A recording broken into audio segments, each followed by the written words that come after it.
welcome back to the Jac and Glen channel. I'm Jackie. And I'm her husband, Glenn. He's my husband, Glenn. Yes. Yeah, before we get started, make sure you hit the subscribe button. Make sure you hit that bell notification so you don't miss any of our reviews. And check a link in the description for a free 30-day trial with Audible. And while you're at it, use the Rakuten link so you can get a $10 credit off of your online purchases. We're at the Married at First Sight reunion. Ah. Part 1. Part 1. Now you see why there was a part 2. Part 1. They still gave us 2 hours. I mean, we knew this. So 2 hours of the reunion. Mystery solved. Our question was on the U.S. Task Force if the 4 hours was like one Married at First Sight reunion, then one Unmatchables. No. It's 4 hours. It's 2 tonight and 2 next week. 2 hours. 2 hours next week. We got a lot to talk about. They really, I mean, I understand they stretched the reunion out. They gave us something we never saw before. They gave us Eric's mom, first mother, to be on the show. On a reunion. They gave us the whole little women's circle thing, which is new. And then we had drama. Drama's not new, but we always had drama. But we got a lot of drama at this reunion. And Kevin Frazier's not there, so he's somewhere else in a different location, and you have these people in the studio talking to a TV screen. Yeah. So let's just start. Yeah, let's start because So we start with one of our least favorite couples. I mean, I like V and E. They weren't my favorite, but we start with Virginia and Eric, as he said, V and E, vodka and tonic. I mean, Virginia and Eric, and so cut to the chase. Are they still married? Yes, they're still married. Yes, they're still married. And we find out Virginia moved into his condo. As much as she said she wasn't, because she finally got some sense about her. The same thing we've been saying the whole time. You try to pressure this man about selling his condo, you finally realize that it's sunken through your thick skull. It don't make sense. And she got her own little room. The cats can have their own little room. Yeah. Plus, let's be honest. He couldn't have got a house in time enough so they can do couples camp. So we get to the condo, they're living together. They still got to make the extra bread, the extra money, the extra dollars, extra cheese, extra cheddar. So, and you're not doing no couples camp in 2 different places. In 2 different locations, no. So we moved there. She moved to this condo. She brought the cats. Yes. He's still allergic to the cats a little bit, even though she does not believe that he's allergic to cats. And he said the reason why she hadn't seen that much of a reaction is because he's been avoiding, keeping his distance from the cats. Social distancing from cats. Man, I just think that's wrong. He takes a little medicine too. Yes, he has had to take some medicine. But yeah, so she said she's, started making the condo her own. Yeah. They talked about his comments and played his comments. The one thing he regretted was his comment about her not having any guy friends. Yeah. And how he said, her guy friends are cool. They're cool with me. But they're still cool, but he still has a standard because Kevin asked him the question, was she still going out? Was she still drinking and partying? She said she don't drink like that, and she really don't go out like that anymore. Which, again, I want to say Eric won. But the things Eric was talking about in the marriage, she's finally doing because guess what? The cameras are gone. And you have to grow up, baby. You can't be sleeping on people's couches and drinking and hanging out and partying. And you still go out, but she said, I don't go out like that anymore. And again, there coincides the fact that you're married. Yeah, she said, I talked about the fact that I go out and party more than I actually went out and party. We had a flashback to her calling him controlling. She said she took that back. I probably used the wrong wording. I understand that, him wanting me to text him. It was really about safety and making sure I'm okay. I get that now. She was prepped for answers. Tell him, real, let's be honest. You've been married for a minute. Tell him how you really feel at the time. I felt he was controlling. At the time, I felt like I didn't want to be having to send text messages to him every 15 to 20 minutes. At the time, I didn't feel like doing it. Now, as I got married and we've been in this relationship a little while, I can see where he's coming from. And the answer, don't tell, oh, I don't see that. No, you at the time, you saw him being controlling. Right. Let's be honest and let's be real and call a spade a spade. You thought he was controlling. Don't try to be PC now and cover up. Nah, bump that. Should be honest. Yeah. But again, we see a special guest come out, and it's Eric's mom. And basically, she says, you know, she loves Virginia. She's really become a part of the family. They talk about the fact of her wanting grandkids. And what she explained was, and it really does, when you have a health issue, a health challenge, it does kind of put your life in perspective. Yeah. And so when she said she had to have the open heart surgery, you know, she thought about it as like, you know, kind of like what I wanted to see. And that's where the grandkids thing came from. Not really trying to pressure them, but it's like, you know, I realized life is fragile. So it'd be nice if my son had some more grandkids before. Man, Virginia did so much backtracking in this whole reunion. She just backtracked. On their part, she backtracked. Again, I wasn't saying 50-50 for kids. I was just saying if he wants to have them, I'll try to meet him there. You know, if he didn't want kids, I would support him there. Do you or don't you want kids? It's fine. I don't want kids right now. I want us to get together more. I want us to be in a relationship. I want us to grow. I want us to do all kind of things. And his mother even said it. You know, I want them to have them when they're getting ready to have them because I need them to grow and learn each other. She was just so, to me, she was trying to cover the tracks from the show. When you watch the show, at the time they did the reunion, there were some things out there that she said or that she's done that wasn't, you know, wasn't pleasing. And so that's one thing she tried to do. Yeah. The one little sneak peeky type thing, or what we didn't get to see, was Virginia almost didn't make the wedding because beforehand she tested positive for COVID. Now, that's the big thing there.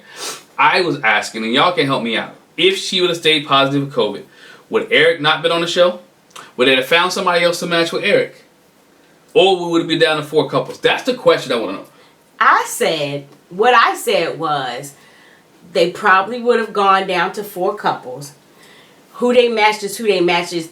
It would be for them backtracking if they say, oh, well, we can't match them just because she tested positive for COVID. Then who's next? You know what I mean? So I'm thinking, you know, it would have just either been a hold off on her and Eric, or it would have been 4 couples, because you don't have a match and then be like, well, and this was just because you got COVID, now that eliminates you from being matched. That goes against the whole process and how they do the matching. Yeah, but yeah, everything planned up. Everything was good. Everything was straight. They had the weddings. They had to find somebody to kind of replace them. You know, to me, I think that would have just null and void or eliminated them from the competition or from the show. Eliminated her, because I think they would probably threw him another person out there. Nah.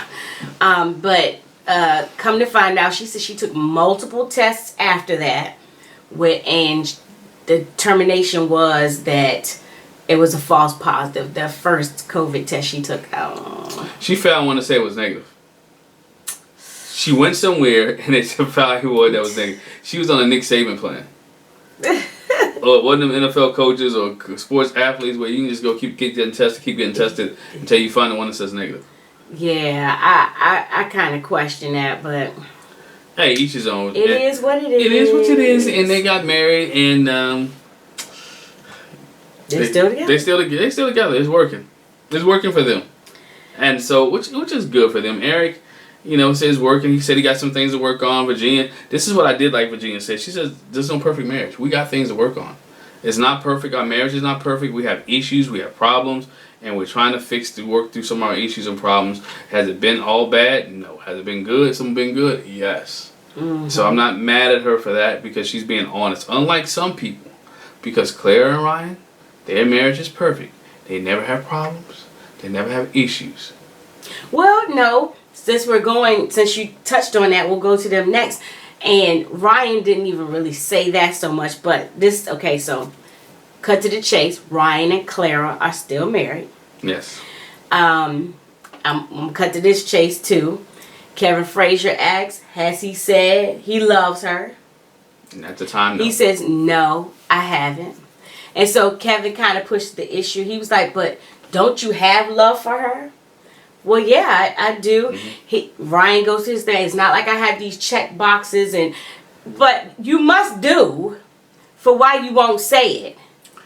And not only that you weren't going to say it, but you're going to renew your vows. Oh, yeah, because we did say that before. That's the little surprise they had, that they're going to renew their vows. They said they're getting remarried, basically because COVID, who they would have wanted at their wedding.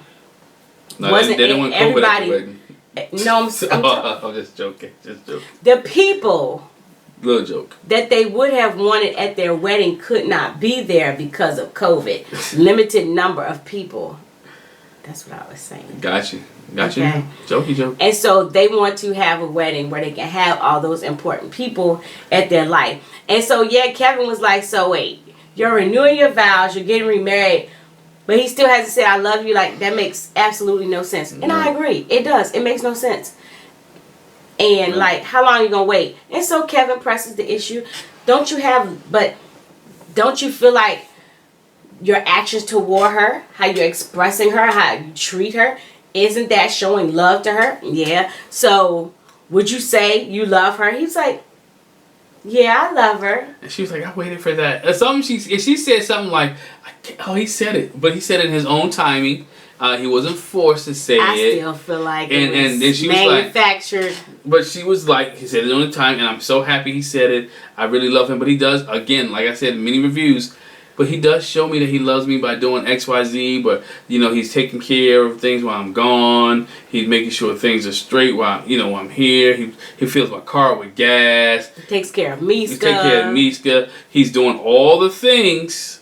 He just hadn't said the words. And so she realized that he's doing all the things, but just hadn't said the word. Mm-hmm. And Kevin, I like Kevin Frazier because he started hitting the hard questions. Because he asked, we find out, did y'all have sex? They wouldn't answer that question directly. No. But they laughed and giggled, and they consummated the marriage. So she's tired. That's the assumption, yes. That's the assumption. So she's not getting him off every night. They did play the clip of her talking about getting him off. So uncomfortable. I was so uncomfortable. They laughed because of course, the show has not aired, or at least that part has not aired at the point where they're doing the reunion. Yeah. So it's his first time seeing her dog him about getting him off, and she's not getting none. In front of the other women. Yes, to the other women. And so basically, Kevin asked Ryan, what are your thoughts? And he was like, it's hard hearing her frustration.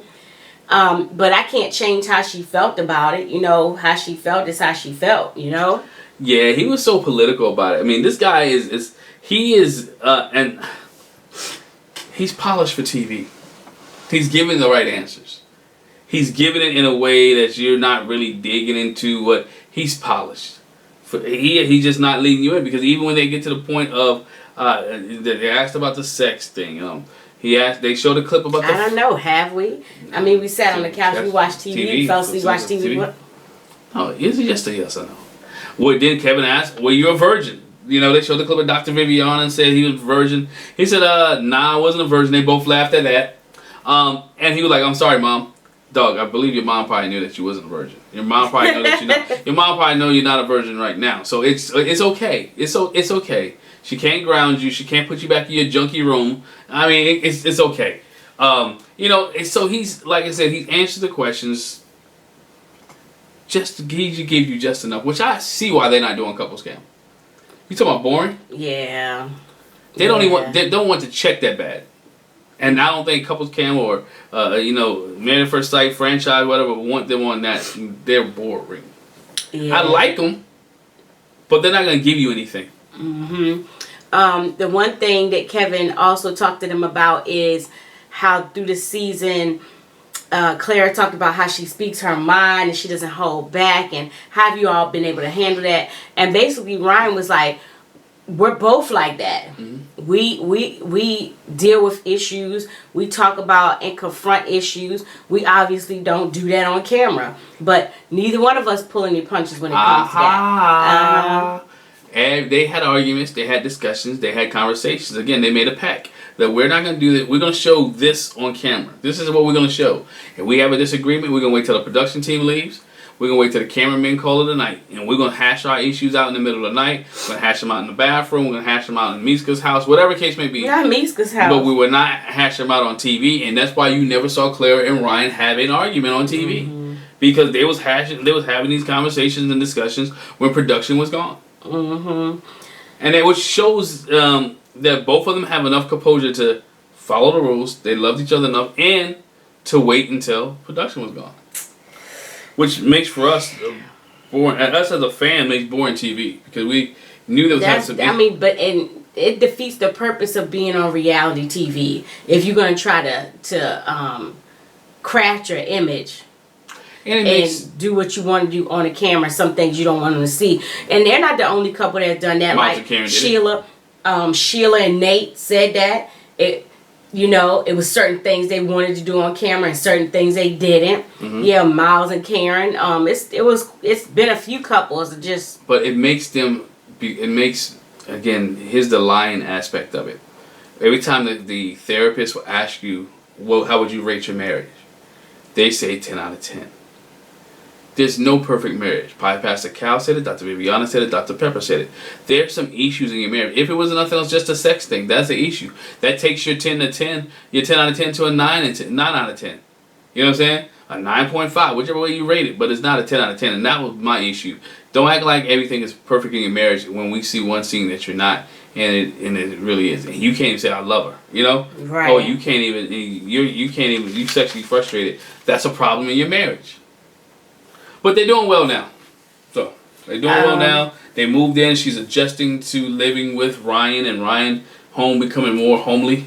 Yeah, and the one thing she said was, getting used to, like, when she said this when she was with the ladies, Ryan works from home, and so they're kind of like always around and on top of each other in the house. And she said basically it's like, when I need my space or when I need to do something, I can go travel. I'll, go take a flight. I'll take an extra day. I'll take some extra, extra work or whatever. The other thing they talked about here, I guess a little bit of backpedaling. Kevin asked, okay, one of your things was to having kids and whether to raise them religiously. Ryan, your parents are ministers, and Clara, you're not so much religious. What about that? Oh no, we're not gonna have no kids no time soon, and we'll approach that topic when we get to it. When we get there, we can just grow and marry. We can grow with each other or grow in our relationship, and when we get there, we get there. And I understand it. Time change, and what he's saying, translation. I'm hoping by the time we have kids that she's become more open to religion, back the way that she used to be. And that we can work on this thing together and grow a family within the church. Mm-hmm. And the only other thing with them is we did get to see a scene that didn't get played where they sat down and they had a budget and finance conversation just like Brianna and Vincent. And the thing was she overspends. She spends a lot of money. She said her thing is she's a gift giver, and before she knows it, she's just gotten so excited about buying somebody a gift that she's overspent what she planned on spending. Like 3 times this amount. Yeah. She needs to get that. Oh, thank you so much. I appreciate that. Welcome. Oh, man. Take care of me on camera. I appreciate that. And she said her spending has been curbed because they have joint spending accounts or whatever. Just put that money together. Yeah, so she said we are better together. She's not on a budget, but she is spending far less. Well, y'all know, if Brian told her to control the way that she speaks and the way that she talks and the way that she interacts and get involved in other people's business, he talked to her about controlling that paper going out the door. Mm-hmm. That money going out down the drain. He had like, but we need to tighten up. Mm-hmm. We need to tighten up. So. All right, next couple is Brianna and Vincent. Brianna and Vincent. Of course, they're still married. Vinny the Pooh done dropped some LBs. I don't know if y'all noticed it. And he's not bald-headed. He's not bald-headed. He got some hair. He grew some hair. And he said on his. Social media, even though they live in Atlanta, it's not a man unit. It's my hair. Yes, but you could tell, whatever it is, he had it combed, he had like the little Caesar, so it was combed forward. So that hairline might have still been back. You just couldn't see it. You just couldn't The man said it's his hair he paid for. I mean, it's his hair grew, and we keep it rolling. I didn't say he paid for it. But it makes you wonder, like, the whole season he didn't have any hair. Maybe Brianna likes him. Bald-headed. Brianna likes him with hair now. So guess what he gonna do? If she likes him with hair, he gonna wear some hair. Whether he got to grow it or he got to pay for it, I don't know which one is which. That's for you to decide, not me. But whatever it is, she likes it, and guess what he's gonna do? He's gonna wear it. Yeah. Oh, and I meant to say, at first when Kevin asked if they were still married, she said, "Of course not." And she's like, "Nah, I'm just kidding." Yeah. And Kevin made the point, just like I said, every season has like a favorite couple, and so you are with this season's favorite couple. There's been comparisons with them and Amani and Woody. They said they like that comparison. They like Amani and Woody. They said they was cool. Yeah, and Vincent said with them the whole process was, between the two of them, they both wanted it to work. Yeah. That's how they kind of made it out, because they both wanted it to work. But you could tell on the show that they were both committed. They was committed to the process. They wanted to do everything. Even the little issues they had really wasn't major issues, but they was willing to work those issues out and get those straight so they can maneuver on. Do he have some issues? Yes. Is she still a little bit bossy? Sure. But she says she's working on that. Yeah, and he's working on his thing too. Kevin says, "You feel like you hit the jackpot?" Vinny says, "Yeah, I feel like I hit the jackpot," and she's pretty agreeable with that too. I feel like we both kind of lucked up with who we got. Well, what do you mean? I mean, at this point, they've been married for a while. They're moving along. He feel lucky. He feel good. I found somebody who loves me for me. I found somebody in Vincent's case. I found somebody who's willing to support me.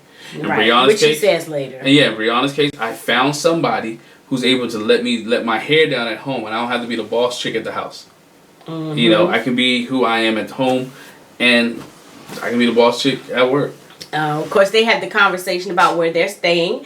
They're staying at Vincent's place in Buckhead. Yeah. And, he's made room for her there. They've rearranged so she can get her stuff in there. The funny part is that Vincent's stuff is in the pantry. It's folded up, I believe. But she says he volunteered to put his stuff in the pantry so she'd have more room. I think he's saving money, man. I mean, I think they're going to save money so they can get this house, or bigger house, or whatever the case may be. Which they said they want to work on. That's what they want to work on. So economically, it makes sense. And it makes sense for them. So I'm not telling anybody how to spend their money. It makes sense for them. Their relationship, their dollar bills, it makes sense for them. It works. Yeah. They talk. Kevin talks to them about compromises they may have had to make, and she says being with somebody in a small space, you learn how to compromise. I realize I can't always get my way. Good job, and Brianna. not to worry. Good, glad you learned that. Not to worry about the little things like the unmade bed or the dishes in the sink. Nah, hold on. Don't waste my time. But what she was saying was, it's not a major issue. It is what it is, but not a major issue. But dog, it's two of us. Y'all, you get the dishes in the sink. When it's just two people, you shouldn't have no stack of dishes in the sink. Maybe it's not a stack. She didn't say it was a stack. She just said dishes. Dishes. Of course, you want them to wash every time or load the dishwasher. Remember in the scenes earlier, or the part of the episode, I think it was the very first episode, she's kind of neat freak. She cleans everything all the time. She don't want anything in the sink. So they're saying, getting out of bed, make the bed. Saturday morning, come back, throw the sheets over, covers. Vincent, make the bed, dog. Stay out of trouble. And they are looking at getting a bigger place. Does he ever plan to take her to the Dominican Republic? And he says, yeah, actually, we are. We're going to the DR, and we're going to buy a condo there. Yeah. So that was cute. And we find out Vincent has continued to wine and dine and court his wife. Brianna says he's been doing a very good job. He's loving her right. Yes, their plans for the future is to get a house and kids. Oh, wow, kids. She said what happened is her heart kind of changed because they watched his nephew. And she said the one thing is reality kind of set in with him, what kind of effort it takes to have kids. But for her, she kind of got the baby fever. When you start watching other people's kids, things begin to happen. Yeah, the nephew must be little. Must be little because look at Greg and Deanna when they started watching her nephew.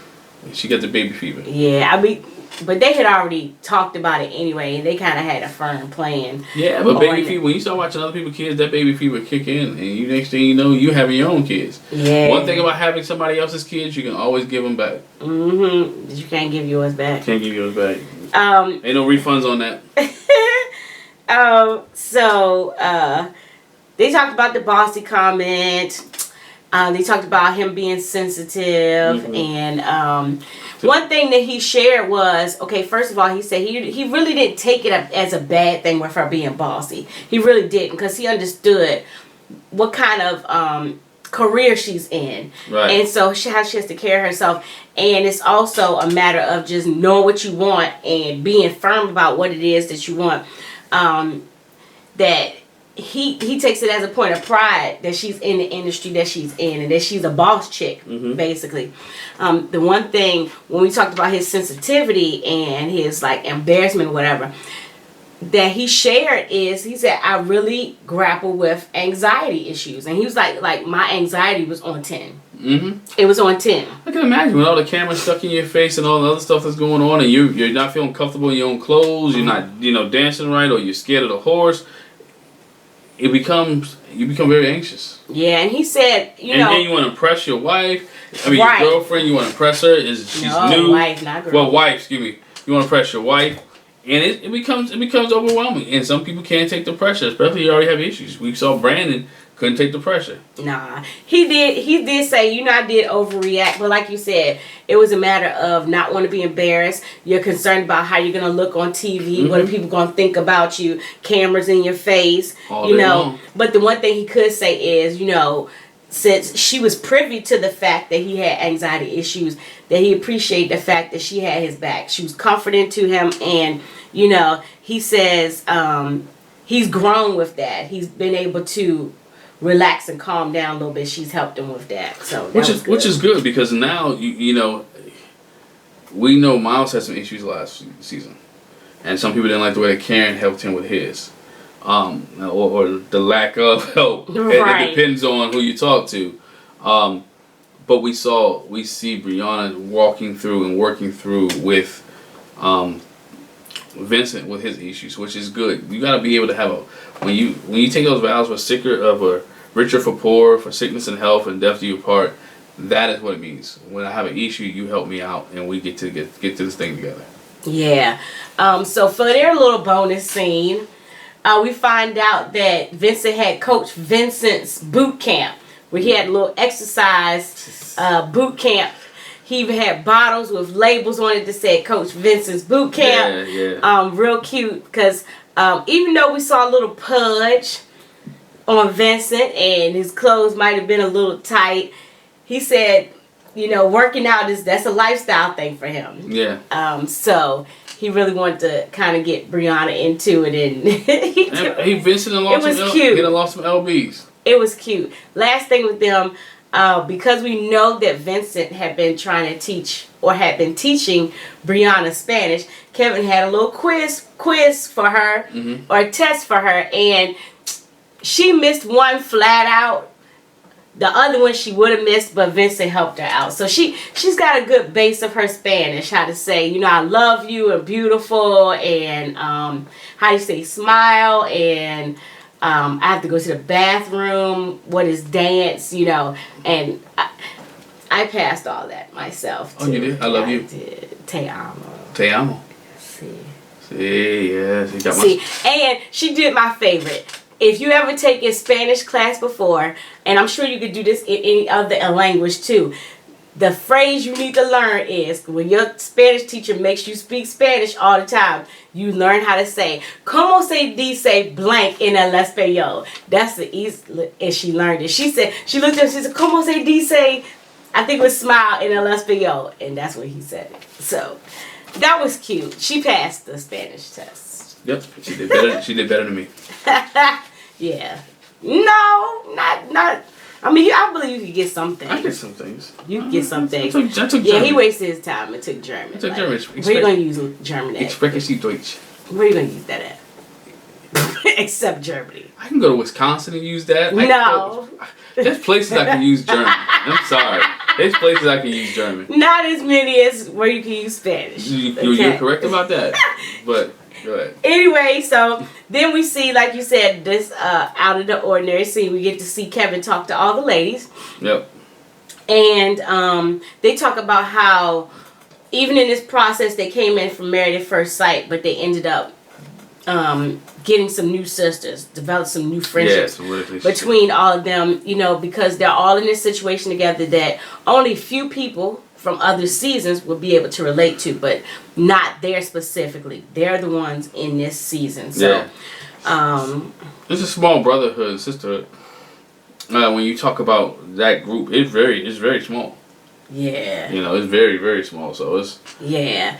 And especially this one because, I mean, you know, they had some wild times. So even other couples from Married at First Sight wouldn't be able to necessarily relate with them. Well, even the couples when they first started, when they had 4 couples, and now you had 5 couples, and now you got different experts, and you got different things that you have to do. Now you have to get to meet, you get to mingle with the other couples, where before you didn't really have to mingle with the other couples, you stayed to yourself. Right. And so they didn't have that opportunity to live in the same apartment complex. They lived across town. They lived in their house, and they lived in their house. Now they put them all in one apartment complex and interact with and each have other. them interact and have them interact with each other. Yeah. You know, unlike prior seasons where a lot of these couples didn't interact with each other, so they knew they was on the same show with each other. They didn't really interact. So right.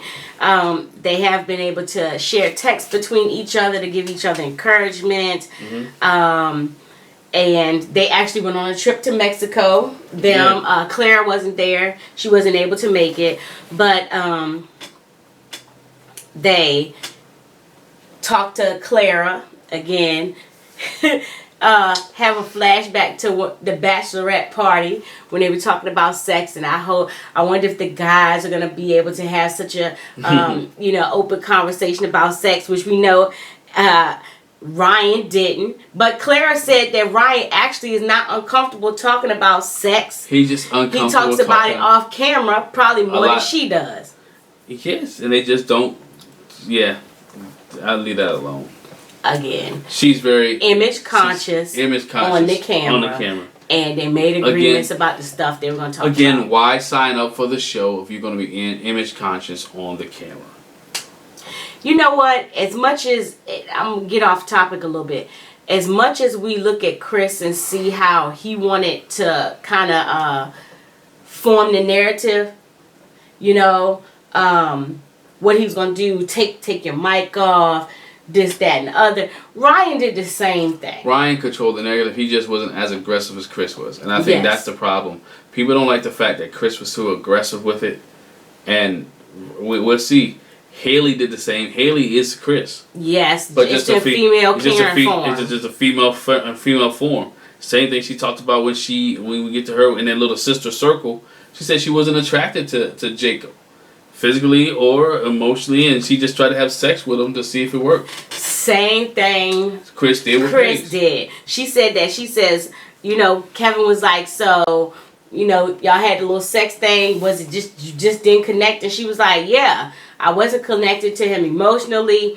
Basically, I got pissy drunk and thought I'd try to connect with him physically, and no, it still didn't connect. And my man Kevin, look, this is why I like Kevin Frazier being the host, because he asked the questions that you want to know.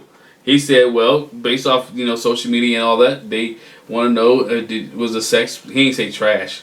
Yeah, he said what, from a fan's perspective, it looks like what happened is y'all had bad sex and you was like done with it. And she did not answer. She played the fifth a little bit because somebody told her don't say nothing. No comment. I think Clara said no comment because I think Haley was getting ready to go there.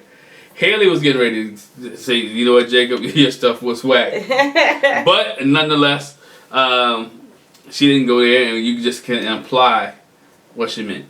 Yeah, and she said ultimately what bothered her was that it seemed like everything relied on her. Yeah.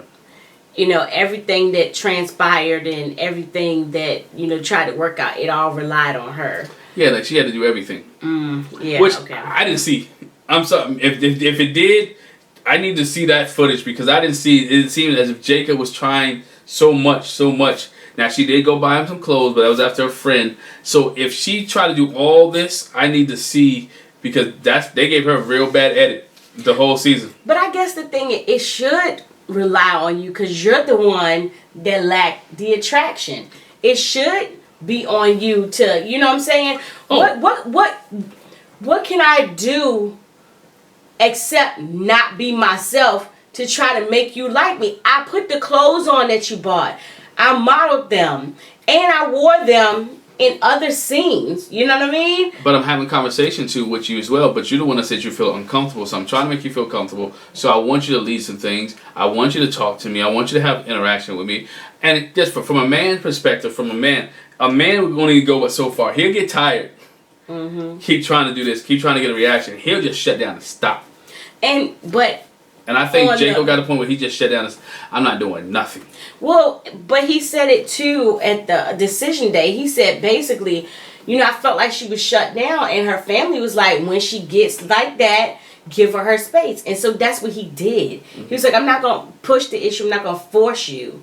And so it was on her to let him know it's okay, but it wasn't okay because she wasn't attracted to him. But anyway, and so she said she absolutely hasn't talked to or seen Jacob since then. He blocked her on everything.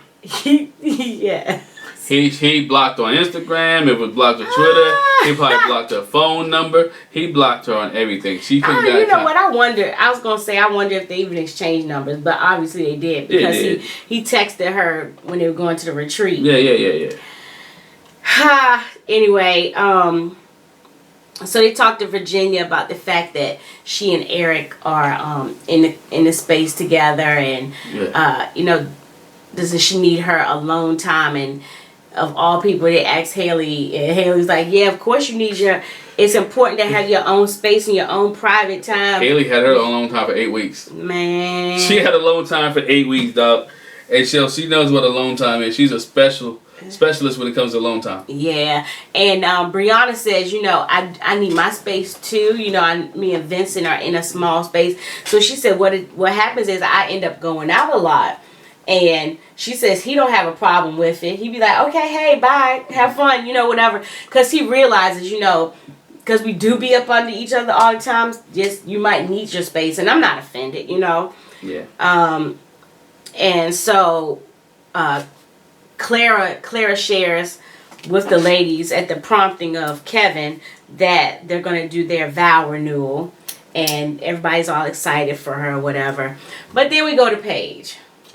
And after all of them have finished talking, except for Haley, we approach the topic of, did you feel uncomfortable? Like, how did it feel with everybody else's thing working out, but not yours? And she was like, it was hard to watch. It was hard to watch. Everything's going well, but us. And, it was like, did she say I was living a nightmare over and over again? Over again. I mean, and Virginia said, girl, you better than me. Virginia keeps saying you better than me, but yet she still has a guy who is controlling. Yeah, she didn't put up with what Paige had to. No, she didn't do what Paige had. And really the only thing that Virginia knows that Paige put up with, because at this point they don't know about the comments that were made. The extra conversations, you just know you had to put up with him saying he's not attracted to you, and I got a baby on the way with my ex-fiance. Yeah, that's rough. And that she bought her car. Yeah, and that too. And that Mercedes got a Mercedes. Yeah, Brianna what she was does like, maybe do or do not have, Chris never confirmed or denied. No. But which basically I think she still has, because when episode came, she still posted pictures of the Mercedes. Brianna basically when asked what were you all telling her, and all the ladies were like, well, we couldn't tell her what to do.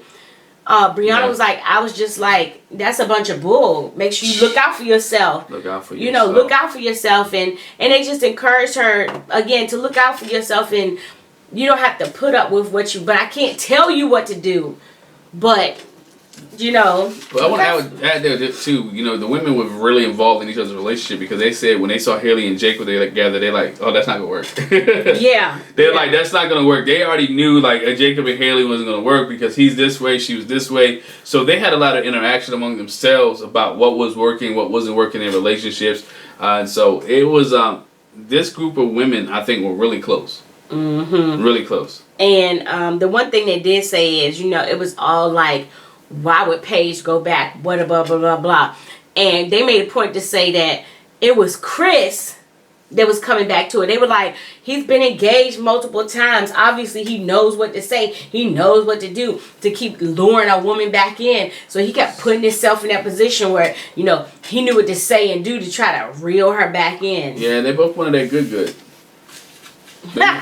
They both, they liked it. I mean, Kevin asked them, when we get to them, Kevin asked them about well, that. we on to them next. So we want to get to them? I mean, they're next anyway. Then let's knock it out. Go ahead. Yeah. Chris and Paige come out. Color coordinated a little bit. His tie matched her dress a little bit. Again, yeah, they color coordinated. And dressed to the nines. Yeah. They was dressed for the occasion.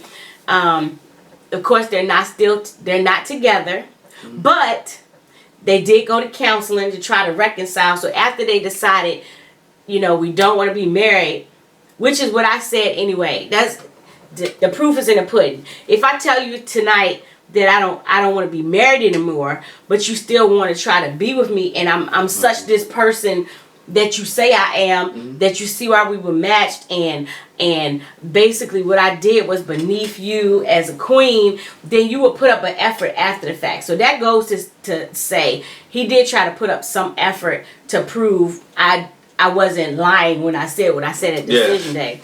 But they couldn't work it out. They're still not together or whatever. And they even thought about moving in together after decision day. They did. This is where I like just because they missed that whole experience. Yeah, but I'm sitting here looking at this girl. If you said, excuse me, I won't call her girl. This grown woman. I don't want to be disrespectful. I'm not going to be disrespectful. But I'm looking at this grown woman and say, you said all this on decision day that you don't want to return back to your former self or make decisions like you used to make. But yet you're still making those decisions after the camera goes off, and you still try to reconcile with this guy. You just didn't realize that it was over. Just let it be over. Don't let it be. Try to save something. The ship is going down. It's a big hole in the ship, and it's sinking. But it goes back to what the lady said. He knows what to say and what to do to lure you back. Look. I understand that, right? I'm not saying it's right. And she even took blame for herself because she says, you know what? It's me. It's me. Don't just give it all on Chris. It is me. Oh, baby, we know that it's you. I'm not even going to give it all on Chris. We know that it's you. All right? Both of you have issues. Both of them have some problems they need to work on. She got some things that she need to work on. Again, what is she looking for? How many times do a person have to tell you that you're not attractive? How many times does a person have to tell you they don't like you? Again, something got to be good in this relationship. Mm-hmm. They must be having some bomb sex. I'm not even joking. Everybody's convinced that they were still. But Kevin asked, were they still screwing? And Paige were like, we don't want to talk about that. We want to go there. They're still screwing. Okay? And again, the sex is good, so it makes them keep coming back, and they think the sex is going to fix the issues. The sex is not going to fix the issue. And it has not fixed the issue. And it may be the bomb. No. And I'm not even just talking about from him. I'm talking about from her, because she may be, Chris said basically the only reason they're not together is because he's immature and he's not deserving of a woman of her caliber. And he understands that. Now, y'all may get on me because I'm a Chris supporter, but guess what? When a man says that, it may be manipulation that you may think it is, he's being honest. He understands that it's him. There's one thing you can say about Chris. He realizes when he's wrong. But I said this before. This is my thing about Chris. You realize that you're wrong, but you're not trying to do nothing different. You're not trying to change behavior. I mean, and we'll see it. You're not trying to do. You know you're wrong. I totally agree with you on that. But you're not trying to do nothing different. I totally agree. But anyway, so they played a video of Chris talking to Pastor Cal when he basically calls her ugly. And she hadn't seen this. she has not So the first time seen this. My heart broke. Like, I would not want to be shown that on the follow-up show. And Chris, you can see his face. He felt so bad. Like, he had to come out and apologize to mothers and to daughters and to his family and to her family. He apologized to everyone. He called that girl. He called somebody's daughter. Some black, and Kevin brought out this, a black woman at that she was very unattractive. And she said it broke her spirit. It was frustrating seeing it. It really broke her spirit. But it broke her spirit right then and there. It was the first time she saw it. Yeah. Because you got to really look at what he said. And we never really dug into what he said. He was saying, you know what? And read between the dialogue, because it's really deep what he said. All the people in Atlanta, and you brought me this black woman.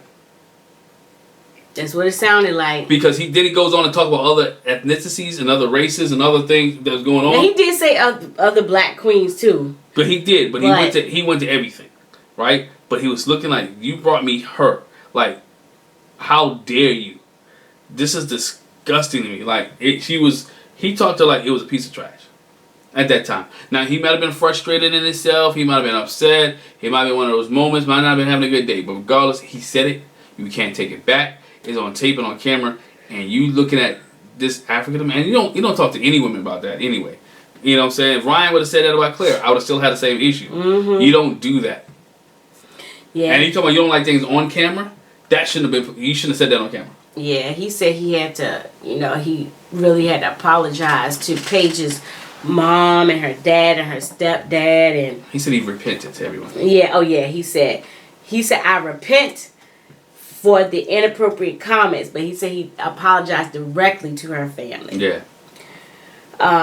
And I thought it was hilarious. Kevin kind of laughs it off. He's like, you have these beautifully prepared answers. Like, it's so scripted. Yeah. Mm-hmm. Because he knows what to say. I mean, let's be honest. He knows what to say. When you somebody of that caliber, and he's a businessman, and whether you can say his business failed, whatever, guess what? A lot of businesses fail before they get to the point where they're at. So let's not negate that. Let's not even deal with that aspect of it. But he knows what to say. He's polished. And so he says the right things at the right times. Whether he mean it or not, only he knows. And his behavior doesn't change. But Kevin dug into it. Kevin asked the questions that you want the answers to. If you're not attracted to this woman, why y'all kept going back and having sex? What's up with that? And he was like, please, no sex talk. And Paige was like, no, we don't want to talk about that. Because she knows that it's embarrassing, AH. No, it's embarrassing because you kept giving it up and you know he was treating you like dirt.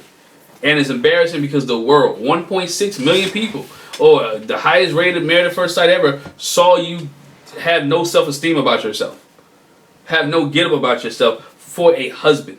For a piece of a man who treated you like dirt. They kept seeing you go back, come again, go back, and come again. That's why you don't want to keep reliving it. That's why you don't want to keep talking about it. Because you feel bad because you allowed yourself to be in that situation. And probably because, like you said, they probably still doing it. Might have still be doing it. And so she continues, every once in a while. She still continues to feel bad. And I'm not, again, if he's a great manipulator, fine. Again, but she said it, don't put it all on Chris because I had a role in it. Yeah. And that's been my standpoint from day one. It is not all about him. It's about her too. Because she had, a friend of mine, she had a part in that as well. He just didn't do it to her while she had her clothes on. She had to take some things off as well. Yeah. She had a part in that. Yeah. So they talk about the baby. When did he actually know about the baby? He said after wedding day. After wedding. He said what he said was, if I would have known about it before wedding day, I would have pulled out. I wouldn't have went through with it. And I believe him on that part. I do believe that if he would have known about it 2 days before, even that morning, he would have found out that he wouldn't have went through with the wedding. Then Kevin asked him, "Do you still love Mercedes?" He said, "I'm not gonna answer that. I'm not. That's not He fair." said it's not fair to answer that in front of Paige or here. It's not fair to do that. But he had already does answered. she still have the Benz? I don't want to answer that either. He said, "Why you didn't get about Honda?" He's like, "Man, it's all a car. It's just a car. It's like it's not a car. It's a Mercedes. It's more than that. It's not. It's not just a car because again, it would have just been a car. But your answer to the question was, I bought her a Mercedes Benz because I want my family to ride in something that's reliable. If you know what I'm saying? No. For a prince or a princess, for my legacy, that's the kind of vehicle they need to be in. Like basically a chariot, Cinderella's, a Chrysler 200, a Chrysler 300, a Honda Accord, a Nissan Altima, whatever, a Yukon Denali, all that wasn't sufficient. They need to ride in there like Cinderella going to the ball. They need to ride in something good. So again, it wasn't just a car; it was something that you desire to have. And not knocking a man. If you got the money for it, go buy the girl a car. But realize that you're married, and you buying a woman a car, and you married to another woman. And the drama continued because Kevin brings up how Pastor Dwight met with Paige and wanted to sit and talk with her, and they play how he has the conversation with her. They bring up the baby, her saying, "I'm not even sure she's pregnant. I didn't see any tests. I never seen a sonogram, not sure." And you know, Pastor Dwight put his little messy spin on it, talking about him being engaged before, and that he's not sure if she's pregnant either. That Chris is gonna come back and say, "Man, she wasn't pregnant at all." Again, if you haven't seen it, go out watch our video because Pastor Dwight is a little dirty. And again, I'm not knocking pastors, but I agree with Chris on this, dog. He should have asked him, "Look, man, if you're gonna counsel them, don't go to Paige by herself. You be like, Chris, could I talk to your wife?" And after the fact, you went to her after you and Kristen had an argument, after y'all disagreed with each other, after y'all had a little spat, and you didn't bring your wife along. Yeah, one thing Chris said, you know, Kevin was like, you know, how does that make you feel? You know, how you feel about Paige's behavior? And he was like, you know, that is what it is. But I'm more disappointed at Pastor Dwight because you go to talk to my wife, which again, this how I feel. You mad the man talked to your wife without you, but it ain't like you in a good place with your wife. It's not like you feeling her. Because not only, they did have an argument. I get your point about Pastor Dwight talking to her after the argument. But also, after the argument, bruh, I know how you feel about this woman. Yeah, I don't have a problem with him talking to her, right? If you're going to keep it PC, we're not talking about Mercedes. I'm not telling you that he has been married before or was engaged. I'm not laughing and joking with you, but I don't think this girl is pregnant. Right. I am going to talk to you as a spiritual advisor about, you know what? What you guys need or what you need in this point to help this marriage, right? I'm telling you, you know what? There's experts on the show. Go to the experts. I'm just a friend of his because, like what Chris was gonna say, and the White didn't want him. You was my friend. I didn't bring you on the show to be the pastor of the show. You was on here or you was together as my friend. Well, yeah, because Pastor Dwight says what. Let's cut to the chase. So Kevin's like, you know, how's that relationship with Pastor Dwight? He was like, yeah, no, not fooling with him. And he was like, I'm not in a place to mend a relationship. And Kevin was like, well, he's here. Let's see if we can mend it. Chris like, nah. What shocked Chris? The pants off of Paige. Paige looked at him like, oh no, please don't go off. Paige knew. And they'd have had conversations. Chris probably told her, when I see Dwight, I'm going to punch him in his mouth. If you go back and look at her face, if I got time, I might throw that little face in here and edit. She looked back She looked at like, oh my God, it's about to go down. It's about to go down. Why would you do that? Why would you do that? Lifetime, you're messy, but I like it. You know what I'm saying? You're messy, but I like it. But again, so she was nervous and afraid, and they came out, and Pastor Dwight came out there. Man, Chris's face, though, he was like, why you bring this bleep out here?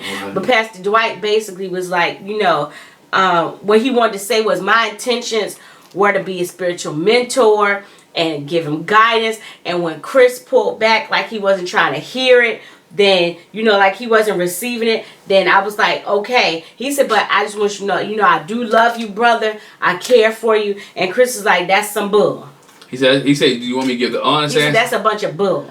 He said, when we fake it, when we get an honest answer. He said, yes. Give an honest answer. That's some bull. He said, that's BS, man. He said, that's BS. You were never my mentor. You were a brother and a friend.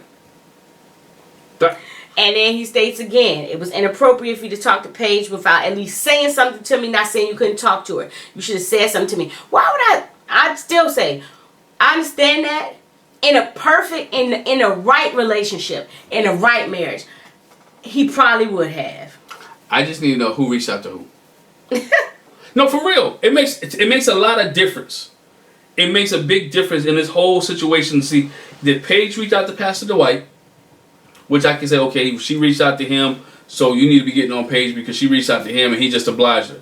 If Pastor Dwight went out of his way to go reach out to Paige without saying something to Chris, without bringing his wife involved, or any of that, then Pastor Dwight is wrong. He's not her parishioner. She's not a member of his church. She is a friend. All right, she is his friend's wife. Mm-hmm. Right.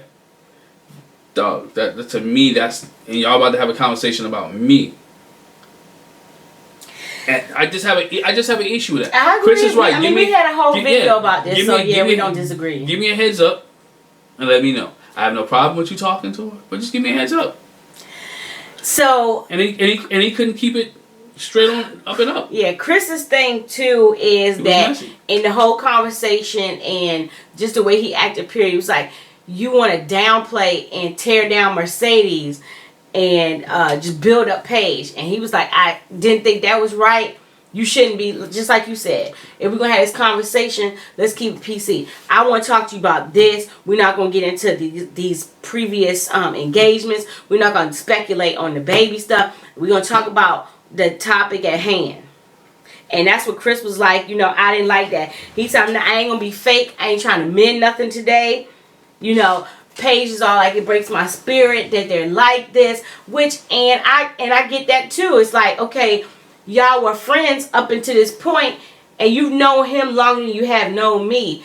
It is a shame that it's ending like this. That relationship was severed when they had it before Pastor Dwight ever met with Paige. That relationship was severed when Pastor Dwight didn't agree with Chris about him leaving Paige.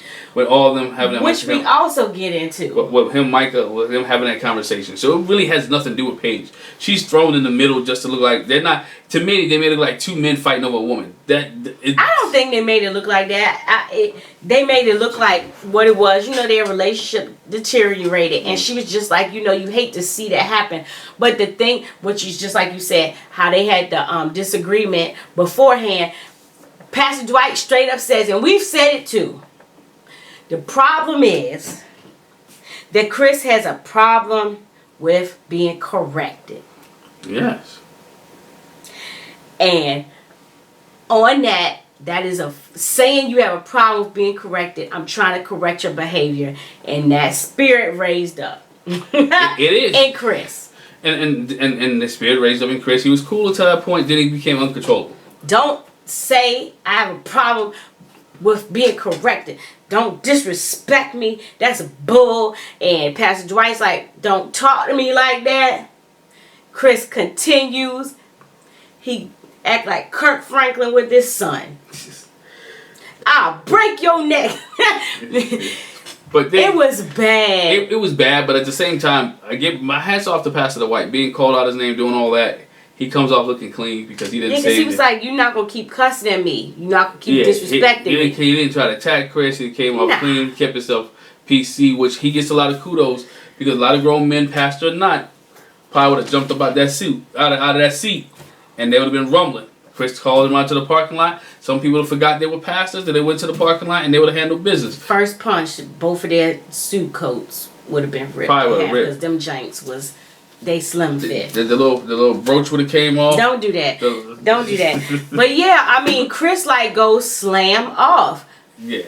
And Kevin tried to give him some affirmation like, Chris, you've been fine this whole episode. But again, Lifetime set it up. Y'all knew about this. Y'all knew that, man. Let's be honest, man. You knew what he was going to do. You knew that he was going to go off. And so you took a guy who was already combustible and you brought gasoline into the room. And now you try to calm down the fire when he blows up. Mind you, Kevin's trying to calm it down on a TV screen in another location. That dude ain't listening. He said, Paige, get him. First of all, don't never ask a woman to get a man when he's hot-headed. Don't ask her. She's not even married to him anymore. You telling Paige to get Chris. You already seen that she can't control Chris. But you asking Chris, and there we go again. Paige running behind Chris. No, young lady. Well, he was cussing Pastor Dwight for the old and the new. Meet me in the parking lot. You want to talk to me? But the one thing I can say that I agree with Chris. And we both said this. His thing was, if you want to have a conversation with me, you have a conversation with me off camera. You don't wait to have that conversation till we get on camera. But to Pastor Dwight's defense, I believe Pastor Dwight probably did try to reach out to bruh. And bruh was like not answering his phone calls. True. So what else am I supposed to do? If I try to text you, if I try to call you, if I try to FaceTime you, and you don't respond, then what else am I supposed to do? Pastor Dwight could have said this. When Chris made that comment, he said, you know what, bro, you right. When this is over, I'm not going to say nothing now. They brought me out here. I'm not going to say nothing now. Let's have a conversation with cameras over. You know what? You're right. But I'm not going to have no conversation with you now because you on 10. You done went from 0 to 100 real quick. We not talking in no parking lot because guess what? I'm a pastor. I'm a preacher. But I'm a man first. But I'm still a man. And guess what? It ain't happening, dog. But again, there's ways that he could have diffused the situation. Some say why should he bend over for Chris? God, and you know what? In the position he's in, the position Jesus turned the other cheek. He could have called down a legion. Yeah, but Toby said, I ain't Jesus, so don't try me. Toby told y'all, don't I ain't Jesus, so don't try me. so you know, there's some people. Look, I ain't just saying. There's a heat of the moment. There's a button. Everybody, I don't care, saved, not saved, but everybody has that button. Everybody has a button. When you hit that button, Jesus had to come from heaven to stop you from going there. And so Chris' button was pushed. He felt disrespected. First of all, he felt surprised. He felt like they caught off guard. They caught off guard. They screwed him, and now he's upset. Boom. There's a way they can handle it. Now he storms off. Lifetime gives us the end of reunion, and now we gotta come back and watch another 2 hours next week. We gotta watch another 2 hours next week because everybody's intrigued what's going on. Yeah. But again, I still think Pastor Dwight and Chris should have had a conversation long before they came to this TV show. Whether Chris didn't answer Pastor Dwight or Pastor Dwight never called. And you can still see Chris going back and forth with Pastor Dwight not going back and forth with each other, but making comments about each other on social media. Well, Chris is making comments about Pastor Dwight on social media. Pastor Dwight got more coofed than to respond. And if you looked on social media, Pastor Dwight's wife and some other people said that he did a great job tonight by keeping yourself. Don't be tempted by the devil and all this. Fine and dandy. That's great. But if the TV cameras wasn't on, we might have heard some things from Pastor Dwight. I don't think so. No, I'm not saying it that way. Again, he's a grown man. I'm not saying he won't cuss him, but he might have obliged him by going to the parking lot. I'm not convinced that he hasn't. I'm not convinced that he won't. We'll see. I'm convinced that he won't because Paige got involved in the middle of them. Again, I just don't like that. You chasing after the dude that you say you don't love and marry. Let that dude go to the parking lot by himself. We saw her chasing after him all season. Well, I mean, all season. The reunion, people have called, except for like the last 3 or 4 episodes of Married at First Sight, this season has been called the Chris and Paige show. So of course the reunion would be the same. So we ended with them. We'll start with them next time because we still didn't get the Haley and Jacob together, and you know that's drama. So we've already combusted. I'm ready for that pettiness. Oh, that's pettiness. And if y'all don't follow Jacob on Instagram, please do. That dude is hilarious. Oh my God. That dude is hilarious. Yo, he's hilarious. But anyway, so that is our reunion recap, part 1. Part 1. So make sure you all tune in on Sunday. We'll be back with the U.S. Task Force on Little Black Book 91's YouTube channel talking about the reunion. And if we got time this week, I'm going to drop some separate videos about this whole reunion because there was a lot more into it. Paige and Pastor Dwight. We got some Eric and Virginia stuff that we can talk about, as well as Brianna and Vincent. So, hey, stay on the lookout for some new stuff. Make sure you hit the subscribe button, hit the bell notifications, and we'll catch you down the road. Thanks, y'all. Bye. Bye.